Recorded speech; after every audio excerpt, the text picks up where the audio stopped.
When it was first announced that a major Hollywood biopic about Michael Jackson was in development, reactions were mixed. Some fans were excited to see the life of one of music's greatest entertainers brought to the big screen, while others questioned whether any film could fairly portray such a complicated and controversial figure. Directed by Antoine Fuqua and starring Michael's real-life nephew, Jaafar Jackson, Michael arrives carrying enormous expectations.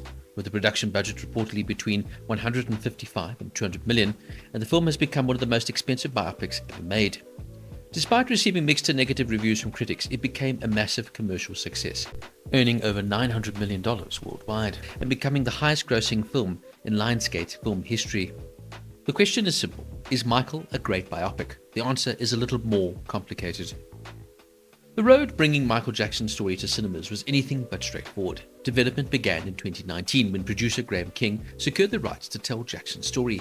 Screenwriter John Logan was brought in to craft the screenplay, while Antoine Fuqua was eventually signed on to direct in 2023.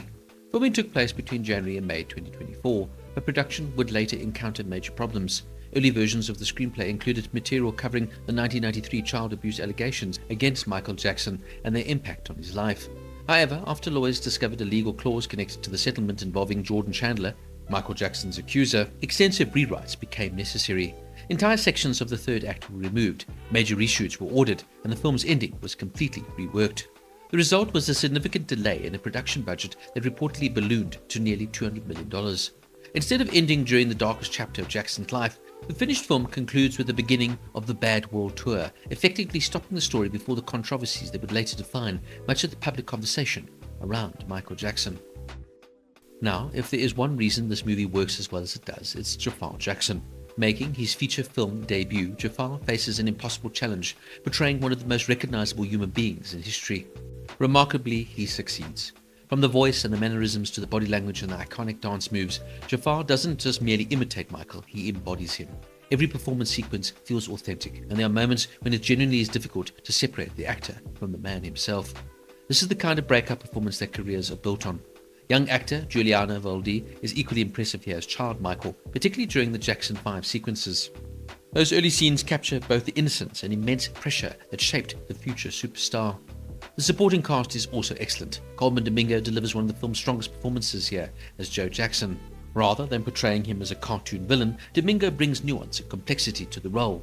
The film certainly softens some aspects of Joe's notoriously harsh treatment of his children, but Domingo's performance remains compelling throughout. Nia Long also brings warmth and dignity to Catherine Jackson, while Miles Teller performs well as music executive John Bracker, although his role ultimately feels underused. The screenplay is where Michael becomes far more complicated. Originally intended to cover much of the broader section of Jackson's life, the final version focuses almost exclusively on his rise to superstardom.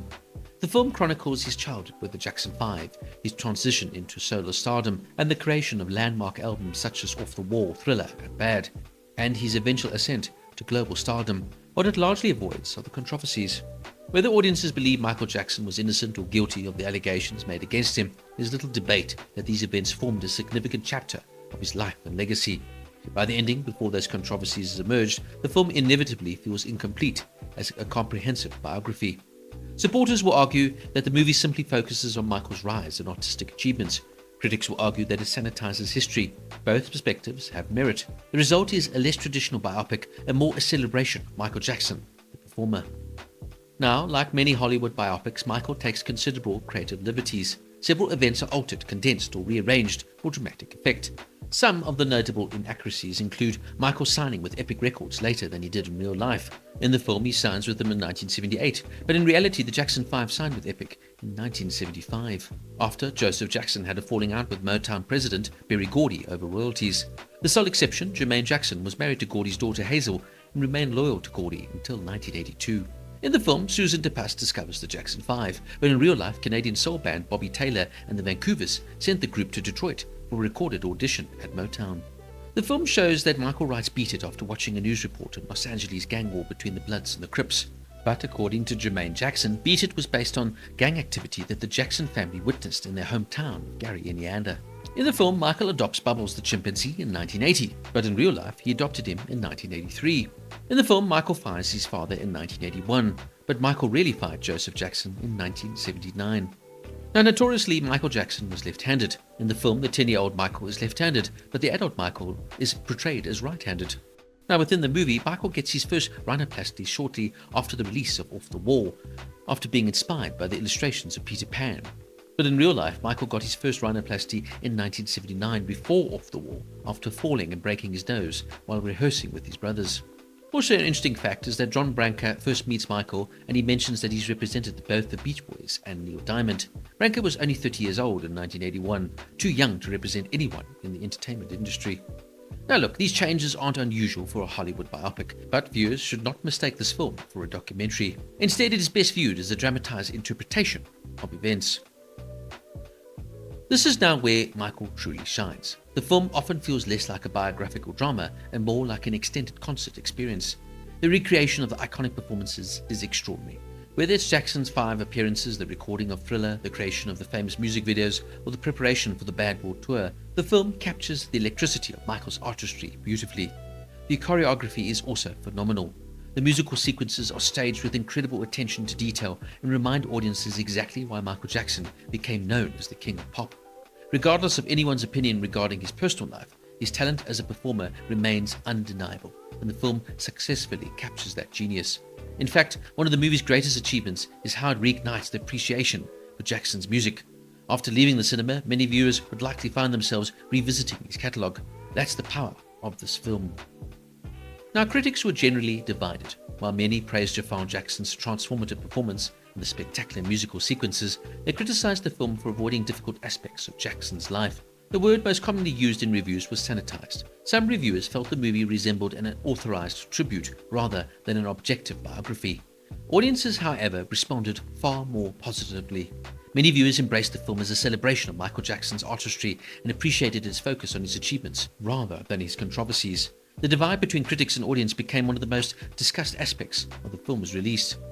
Whatever critics thought, though, the audiences showed up in massive numbers. Michael became one of the biggest films of 2026, earning over $350 million in the United States and over $570 million around the world, for a combined total of nearly over $930 million. The film surpassed previous Lionsgate records and became the highest-grossing biopic in history.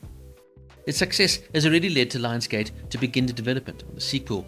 Given that the first film ends before many of the most controversial years of Jackson's life, a sequel would seemingly have to address those events if it intends to complete the story fairly and completely. Some interesting trivia notes. Jaafar Jackson reportedly endured intense dance rehearsals that left his feet bleeding and numb. Lady Gaga allowed the production to use pieces from her collection of Michael Jackson's memorabilia free of charge. Her one condition, that the production let her attend the shooting days when she wanted. Cat Graham filmed scenes as Diana Ross, but they were ultimately removed due to legal considerations. Michael's siblings, Janet, Randy, and Rebby Jackson, do not appear in the film, reportedly at their own request. The song Michael hums while walking upstairs is Smile, his favourite song, and one he would later record himself. The song, of course, was written by Charlie Chaplin. Prince Jackson served as an executive producer and closely monitored the production. Michael died a month before Jaafar's 13th birthday. Michael Jackson did suffer from a skin condition called vitiligo, which of course causes loss of pigment. The movie, though, touches on his health challenges, but the extent of his chronic insomnia and skin issues that led him to wear heavy makeup were often understated. I'll admit it, I went into Michael extremely skeptical. I expected a sanitized, paint-by-numbers biopic that would avoid difficult questions and simply glorify its subject. To a certain extent, that's exactly what the film does. However, what surprised me was just how entertaining it is. Jaafar Jackson delivers a genuinely phenomenal performance that completely carries the movie. Without him, this film simply doesn't work. Combined with Antoine Fuqua's polished direction, outstanding choreography, and some of the greatest music ever recorded, Michael becomes a highly enjoyable cinematic experience. Is it historically complete? No. Does it avoid major controversies? Absolutely. Is it a definitive portrayal of Michael Jackson's life? Not even close. But as a celebration of his extraordinary talent, his music, and his rise to superstardom, it succeeds far more than I expected. If you're looking for a balanced historical account, you may leave disappointed. But if you're looking to be entertained by incredible music, spectacular performances, and a star-making turn from Jaafar Jackson, there's a lot to enjoy. Michael gets an 8.5 out of 10.